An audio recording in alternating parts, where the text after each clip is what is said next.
You're listening to the Everything Jewish 10 Minutes at a Time podcast, where you'll learn about every Jewish topic imaginable in about 10 minutes.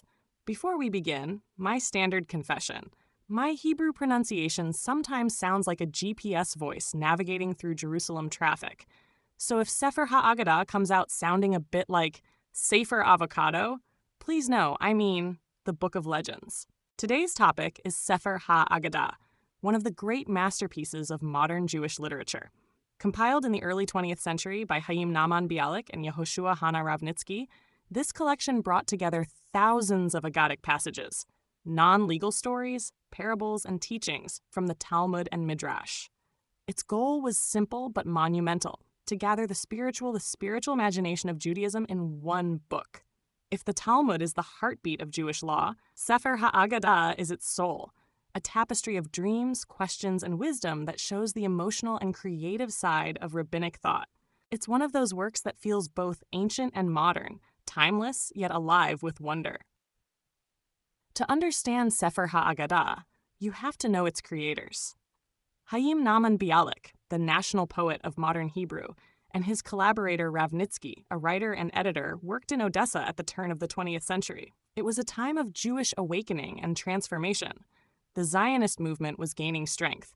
Hebrew was being revived as a living language, and Jews were struggling to connect their modern identities with ancient tradition.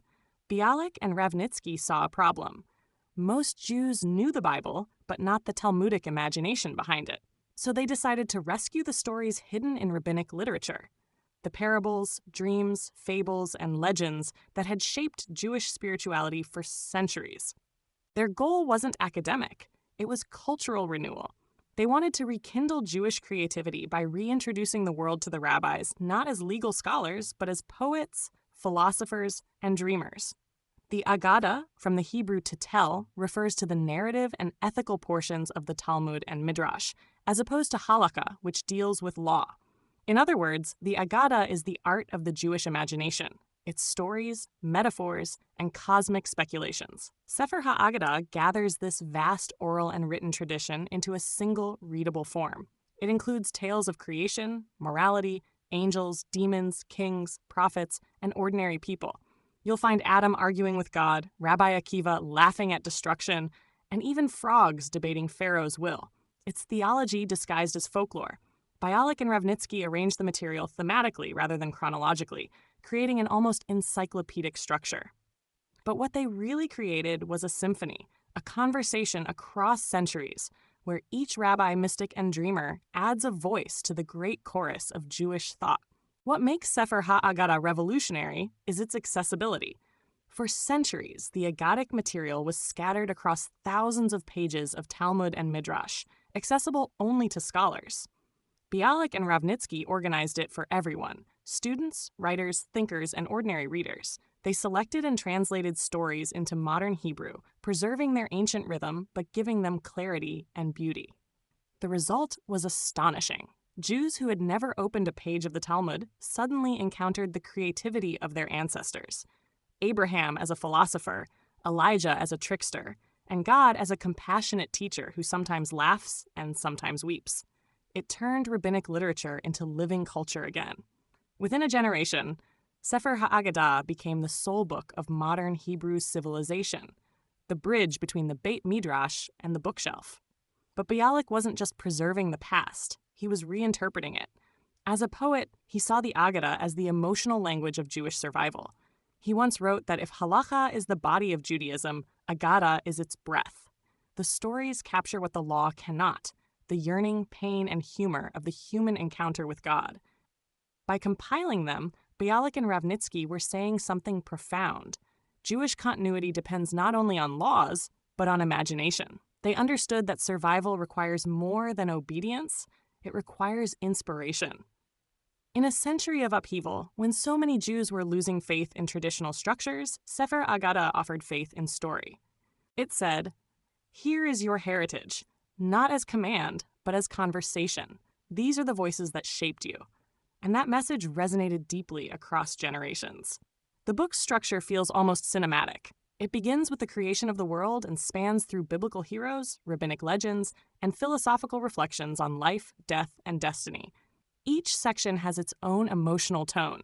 The early chapters sparkle with mythic grandeur. Adam naming the animals, angels debating human worth. Later sections become intimate, showing rabbis struggling with exile, doubt, and faith. There are even humorous bits, like tales of wise fools, talking animals, and angels who get stuck in awkward situations. What ties it all together is a profound humanism. The Aggadah insists that the world is alive with divine possibility, and that even our questions, not just our answers, have holiness. Sefer HaAggadah reads like a love letter to Jewish creativity, a celebration of the idea that truth can live in story just as much as in law. In modern Jewish culture, Sefer HaAggadah became a cornerstone. Israeli educators used it to teach values, writers quoted it as poetry, and spiritual seekers found in it a treasury of meaning. It inspired later works like Louis Ginzberg's Legends of the Jews, which brought many of the same stories into English. It also paved the way for modern midrash, encouraging writers to reinterpret ancient stories through new lenses: feminist, psychological, artistic. You could say Sefer HaAggadah did for Jewish narrative what the Bible did for theology. It created a shared imaginative world. It reminded Jews that our tradition doesn't just tell us what to think, it teaches us how to wonder. That's why, over a century later, it's still a bestseller in Hebrew, reprinted constantly and cherished by readers from secular to religious.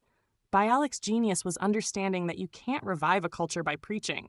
You revive it by telling stories. Sefer HaAggadah became a form of national therapy. For a people scattered and struggling to reclaim their identity, these tales offered connection and dignity. Reading it, Jews rediscovered that they were heirs not only to commandments, but to cosmic drama, irony, and imagination. Every page felt alive with emotional color: rage, awe, humor, grief, and joy. It gave a generation recovering from exile and pogroms a new sense of belonging, not to a place yet, but to a story. In that way, Sefer HaAggadah was a kind of prelude to Zionism's success. Before the land was reclaimed, the story was reclaimed, and the story, Bialik believed, would carry the people home. What's remarkable is how Sefer HaAggadah still speaks to readers today. In an age of disconnection, it invites us to rediscover the power of story as sacred space. Its rabbis and dreamers remind us that wisdom doesn't come from authority. It comes from dialogue, curiosity, and courage. The text feels ancient, yet startlingly modern. It's about searching for meaning, finding humor in hardship, and turning questions into light. You don't need to be religious to be moved by it. It's about being human in a world that's divine and complicated. Each legend is a spark, and together they form a constellation of the Jewish imagination. It's a book that teaches not only what Jews believed, but how they thought, felt, and dreamed. So, what can Sefer HaAggadah teach us today? That heritage isn't static. It's a living conversation between past and present. Bialik and Ravnitsky didn't just compile old stories. They showed that storytelling itself is sacred work. Through their anthology, they turned memory into renewal, turning ancient words into modern inspiration. Sefer HaAggadah reminds us that the heart of Judaism beats in its legends, in its capacity to dream, question, and imagine holiness in everyday life. Thank you for listening to the Everything Jewish 10 Minutes at a Time podcast. If you enjoyed this episode, share it with a friend or leave a positive review so others can find it. Until next time, keep reading, keep wondering, and keep telling the stories that keep our people alive, just as Sefer HaAggadah has done for generations. Hospitals are driving up costs and insurance premiums for everyone, hitting us in our pockets. One reason? Abusive billing. Some hospitals bill for care that never happened, inflate diagnoses, add bogus fees, or even charge for the same service twice. Whether on purpose or because of sloppy systems, we all pay the price through higher insurance premiums and out-of-pocket costs. Tell hospitals, stop abusive billing. Learn more at safeaffordablehealthcare.org. Paid for by Patients for Safe and Affordable Healthcare. President Barack Obama. Virginia, we are counting on you. Republicans want to steal enough seats in Congress to rig the next election and wield unchecked power for 2 more years. But you can stop them by voting yes by April 21st.